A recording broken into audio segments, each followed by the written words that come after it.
যেদিন রাসূলুল্লাহ রাত্রিতে হিজরতের অর্ডার হয়ে যায়, নবীজি ঘরের ভিতরে শুয়ে আছেন, চতুর্দিকে কাফেরেরা অস্ত্র নিয়ে দাঁড়িয়ে আছে। রাতের গভীরে হযরত জিবরাইল আমিন আসলেন, আসার পরে বলছেন, ইয়া রাসূলুল্লাহ, আল্লাহর পক্ষ থেকে সিদ্ধান্ত হয়েছে, এখন আপনাকে হিজরত করতে হবে। আল্লাহর পক্ষ থেকে হিজরতের সিদ্ধান্ত হয়ে গিয়েছে, সুতরাং আপনি উঠুন, আপনি হিজরতের জন্য প্রস্তুতি নিন। আল্লাহর নবী বলছেন, ও জিবরাইল, চতুর্দিকে আমার বাসভবন ঘেরাও করে রেখেছে কাফেরেরা, অস্ত্রে শস্ত্রে সজ্জিত বাহিনী। এই গভীর রাত্রিতে আমি কিভাবে হিজরত করব? হযরত জিবরাইল আমিন বললেন, ইয়া রাসূলুল্লাহ, আপনি উঠুন।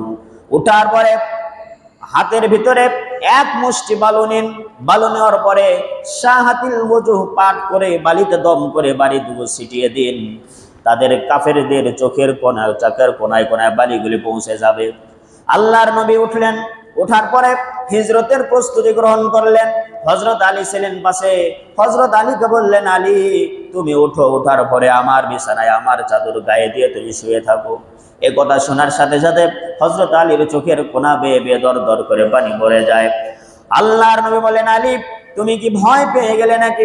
হযরত আলী বলেন, ইয়া রাসূলুল্লাহ, সবচাইতে কৈশোরের ভিতরে আমি সেই কিশোর, আমি সেই নাবালক অপ্রাপ্ত বয়স্ক বাচ্চা, যে বাচ্চা সর্বপ্রথম আপনার হাতে হাত রেখে আমি ইসলাম গ্রহণ করেছি।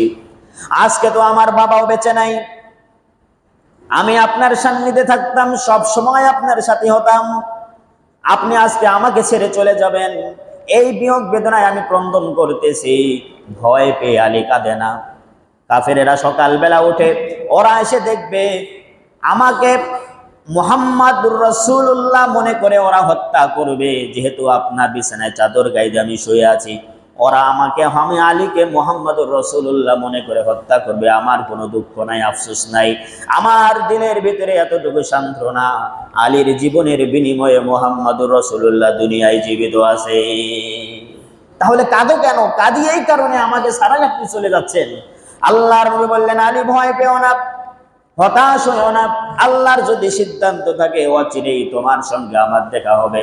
নবীজি এক মুষ্টি বালু নিলেন, শাহাতিল ওযুহ পাঠ করে বালিতে দম করে নবীজি ছেড়ে দিলেন। চতুর্দিকে কাফেরেরা দাঁড়ায় ছিল, তাদের সকলের চোখের কোণায় পড়ে গেল। এই ঘটনা পরবর্তী সময়ে আল্লাহ রাব্বুল আলামিন নবীজিকে স্মরণ করে এইভাবে বলেন, ফালাম তাকতুলুহুম ওয়ালাকিন্নাল্লাহা কাতালাহুম ওয়ামা রামাইতা ইয রামাইতা ওয়ালাকিন্নাল্লাহা রামা। ও নবী, আপনি তো শুধুমাত্র এক মুষ্টি বালিকণা নিয়েছিলেন, বালি নিয়েছিলেন, বালি নেওয়ার পরে ওখানে দম করে বালিতে দম করে ছেড়ে দিয়েছেন, কিন্তু কাফেরেরা ছিল চতুর্দিকে ছড়িয়ে ছিটিয়ে, সমস্ত কাফেরদের চোখের কোণায় বালিগুলি পৌঁছায় দিল কে? আপনি পৌঁছান নাই, আমার কুদরত কাজ করেছে, আমি আল্লাহ পৌঁছায় দিয়েছি। বলুন সুবহানাল্লাহ।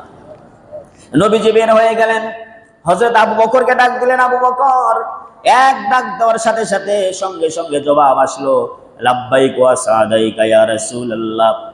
আল্লাহর নবীর জন্য হযরতে আবু বকর দরজা খুলে দিলেন।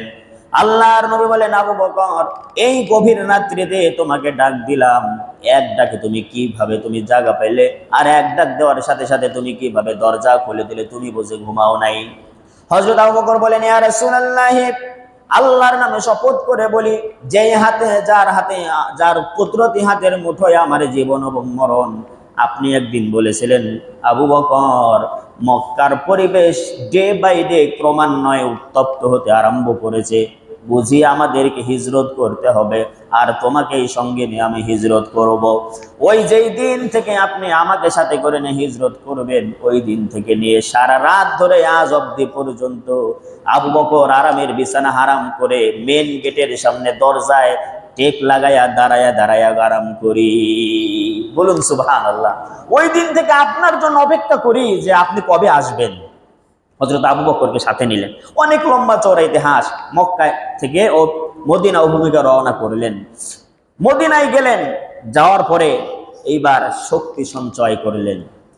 8 বছর পরে 8ম হিজরিতে মক্কা বিজয় হয়েছে। রাসূলুল্লাহ রাতে রাতে হিজরত করলেন, মদিনায় গেলেন। যাওয়ার পরে এইবার ফতে মক্কার দিনে 10,000 সাহাবী নিয়েছেন। কয় হাজার সাহাবী? 10,000। 10,000 সাহাবীরা যখন মক্কায় প্রবেশ করবে, নবীজি মক্কায় ঢুকতে পারে নাই। 2 বছর আগেও এসেছিল সাহাবীদেরকে নিয়ে, এই মক্কার কাফেরেরা ঢুকতে দেয় নাই। আজকে রাসূলুল্লাহর সঙ্গে 10,000 সাহাবী। নবীজি মক্কায় যখন প্রবেশ করলেন, কাফেরেরা দিক বিদিক ছুটাছুটি আরম্ভ করলো। আল্লাহর নবী প্রথমে কাবা ঘরের মধ্যে গেলেন, যাওয়ার পরে কাবা ঘর তিনি পরিষ্কার করলেন। কাবা ঘরের মধ্যে ঢুকে দেখেন তিনি মূর্তি আর মূর্তি, 360টা মূর্তি। কয়টা মূর্তি? 360টা। এইবার সমস্ত মূর্তিগুলো তিনি ভাঙলেন। ভাঙ্গার পরে দেখলেন ওর ভিতর থেকে একটা বিশাল বড় মূর্তি আছে, যে মূর্তিটা হচ্ছে আমাদের মুসলিম মিল্লাতের পিতা সাইয়েদিনা হযরত ইব্রাহিম আলাইহিস সালামের মূর্তি। কার মূর্তি? ইব্রাহিম আলাইহিস সালামের মূর্তি। মুসলিম জাতির পিতা ইব্রাহিম আলাইহিস সালামের মূর্তি কাবা ঘরের ভিতরে ঢুকাইছে। সমাজ কোন জায়গায় চলে গেছে! নবীজি হাতে একটা লাঠি ছিল, লাঠি নিয়ে মূর্তির মাথায় আঘাত করলেন, আস্তে করে আঘাত করলেন আর বললেন, জাআল হাক্কু ওয়া যাহাকাল বাতিল ইন্নাল বাতিলা কানা যাহুকা। সত্য সমাগত, মিথ্যা উপসৃত, এ কথা বলছেন আর মূর্তিতে আঘাত করেছেন। সমস্ত মূর্তিগুলি ভেঙ্গে চিরে চুরমার করে দিয়ে ঘর পরিষ্কার করে দিলেন। এইবার পরিষ্কার